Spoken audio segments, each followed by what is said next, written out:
Hi, it's Andrew Mannion from Empiric. I'm the European Staffing Director at Empiric. Today, here to talk through one of our Empiric Insights videos where our team sits down with experts across different specialities that we recruit for to hear their guidance and perspectives on current influences in the industry. And today I'm joined by Adu. Thank you for having me, Andrew.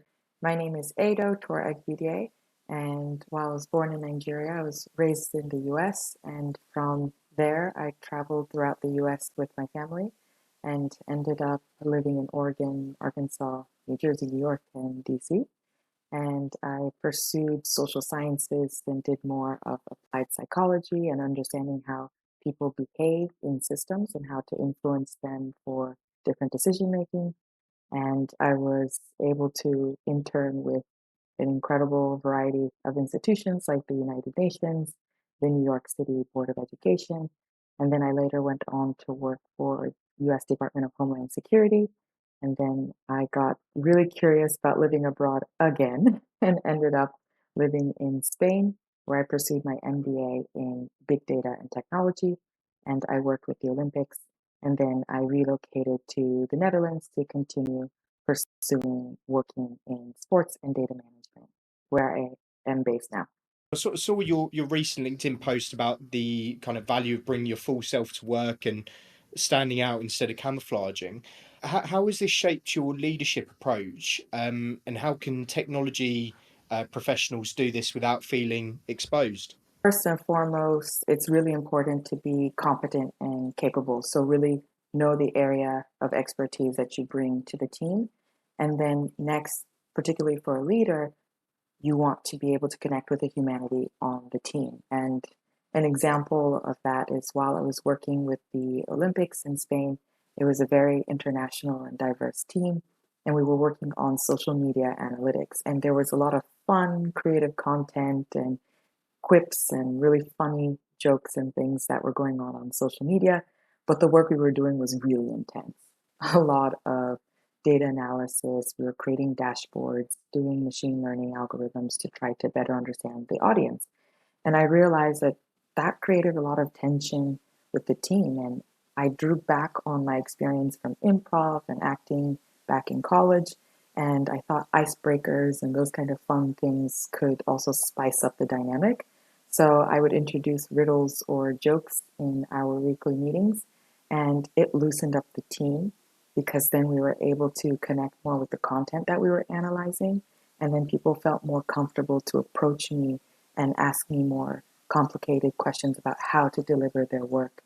And I feel that sometimes you get really stuck on delivering the business value and obsessing over the details when in reality you'll get so much more from the team if you connect with who they are and make them feel comfortable in their environment. What sort of advice would you give to senior leaders looking to genuinely build kind of that inclusivity and resilience and sort of not just tick diversity boxes? It's actually funny because I never really set out to focus on the imposter syndrome because I felt like it's maybe a bit of a buzz phrase, buzzwords that get people to feel like they don't necessarily belong in that role. And the data actually shows that it's quite the opposite for a lot of women. So I'm sure you may have heard about the application process for women when they see that they are closer to 100%, then they'll apply, versus men. If it's 50% or close in that ballpark, they'll apply for it. And the data doesn't lie and it does work, right? So I don't necessarily believe that you aren't qualified for a job if they hire you. Sometimes it might be the environment that you're not necessarily qualified for.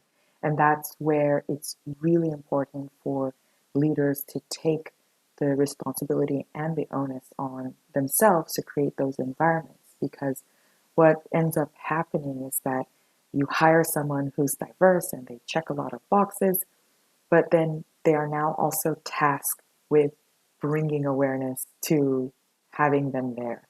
And that's asking them to do two jobs.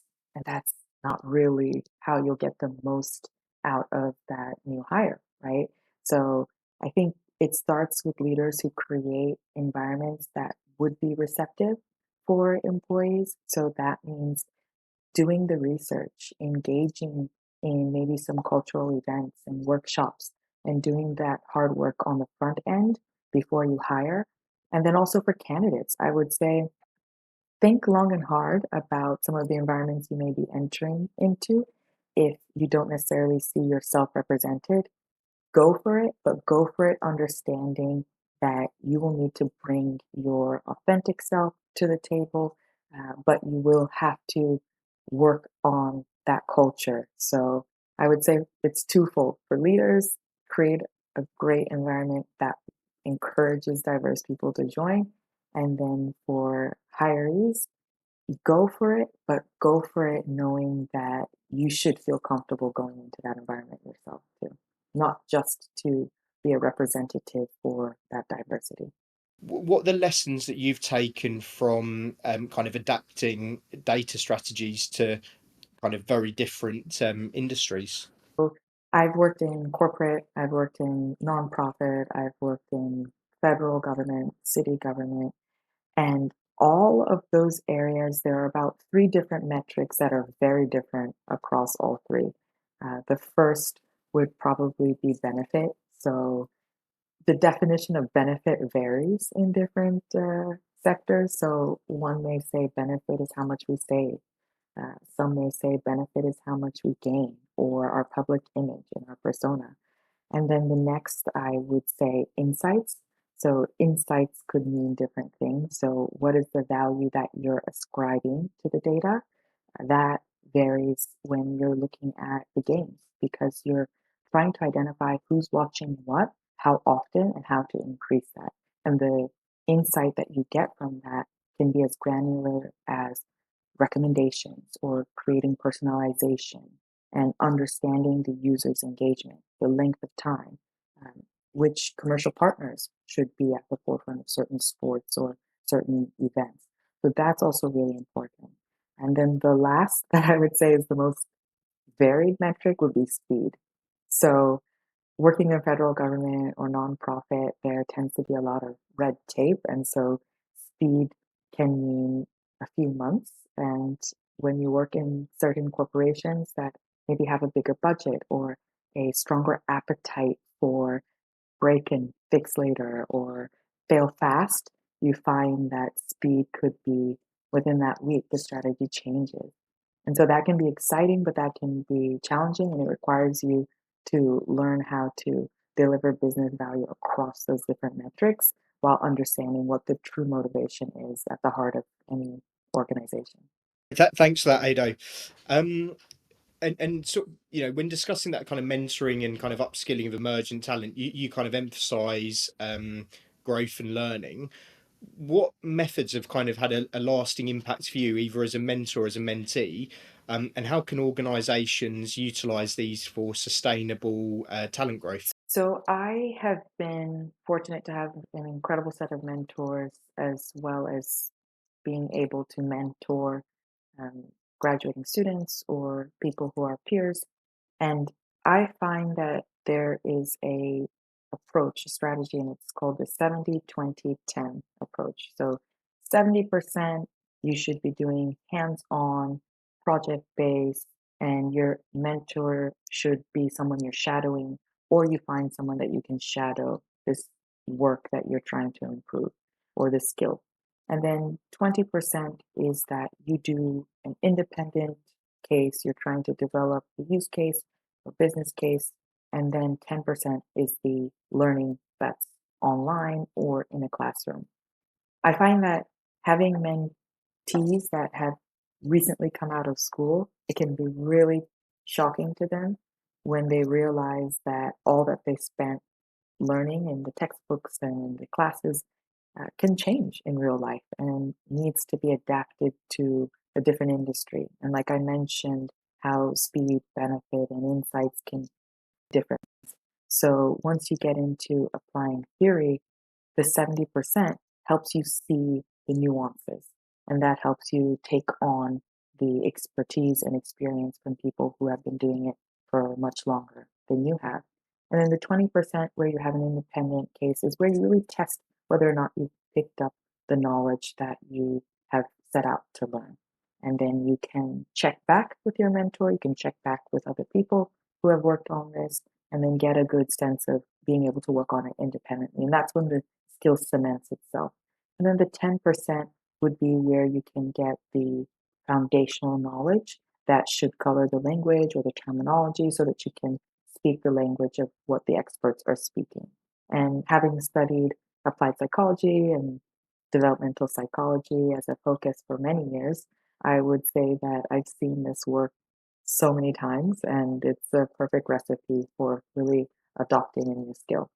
What do you see as kind of the most kind of overlooked non-technical skills that can drive high performance in data and AI driven roles? And how do you balance that kind of technical expertise with these softer skills when building So I teams? think we, as the tech side, have gotten really focused on all the different languages or the programs that you can learn and all the skills you can acquire and your tech stack. And all of that is incredibly important. But I think we're still missing emotional intelligence. And it's emerged as a competency that is an umbrella term. So within that, there's self-awareness, there's empathy, there's the social skills, and a few other components. And I think once you start to measure for how people behave in scenarios, you'll better understand how they'll work in a team. And I've seen plenty of talented individuals who just simply cannot excel because they lack the relational capabilities that is required to influence change, to inspire others, to motivate, and to engage stakeholders in what they're trying to sell them, which is, their data skills or their data capabilities. And so I would say as leaders, it is our responsibility to not only model that behavior, but when we're interviewing, take notice to how people talk about their behavior when they were solving problems. So asking questions that sometimes can be uncomfortable. So how did you respond when you got negative feedback? Not a lot of people like to discuss that, but it is really critical because that can show you, does this person have self-awareness? Is this person empathetic? Can they imagine how you feel given this information? And then how do they use that to better communicate their skills? So emotional intelligence, hands down, especially with AI emerging as a more important component to our work. It's not just about augmenting what you do, but bringing that human side to what AI can't do. And I see that AI is doing a lot more every day than what we thought it could do, but it still can't be human.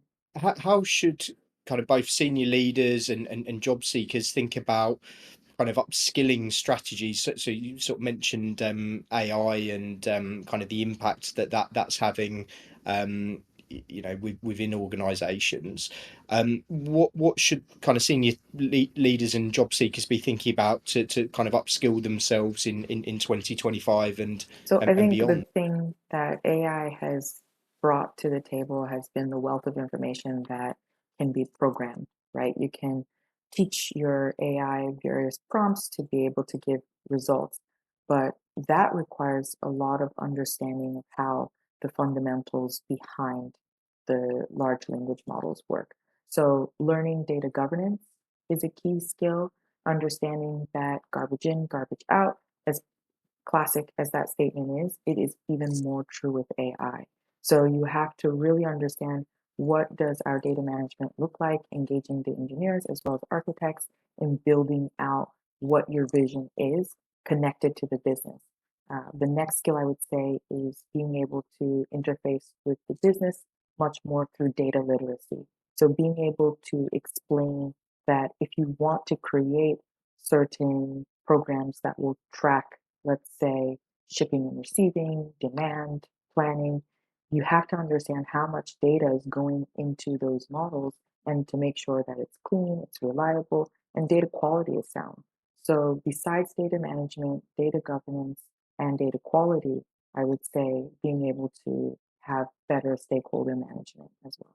I would say that there are a lot of people talking about how AI will take over their jobs. And the sad reality is that, yeah, some jobs will be taken over by AI because it will not only be cheaper, but it'll be faster and will be more effective. But a caveat that I would say is the difference between being faster or more efficient and being effective. So, understanding how AI can augment your work or how AI can support your learning is a really key aspect of the change that's coming with AI.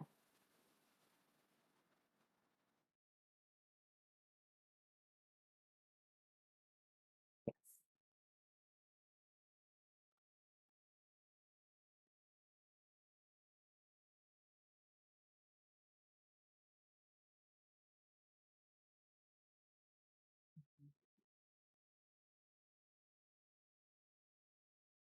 Exactly. And learning how it works in relation to your skills and leaning on what you may already have expertise in versus trying to start from scratch. And I think a lot of people are afraid that they need to do a million crash courses in AI to be relevant. And that's just simply not possible. And that's also part of why AI is here because AI can do all of that learning, so to speak. And then we have to be able to upskill in the areas that really strengthen our profiles. So being able to speak into AI what you do, but magnifying its reach.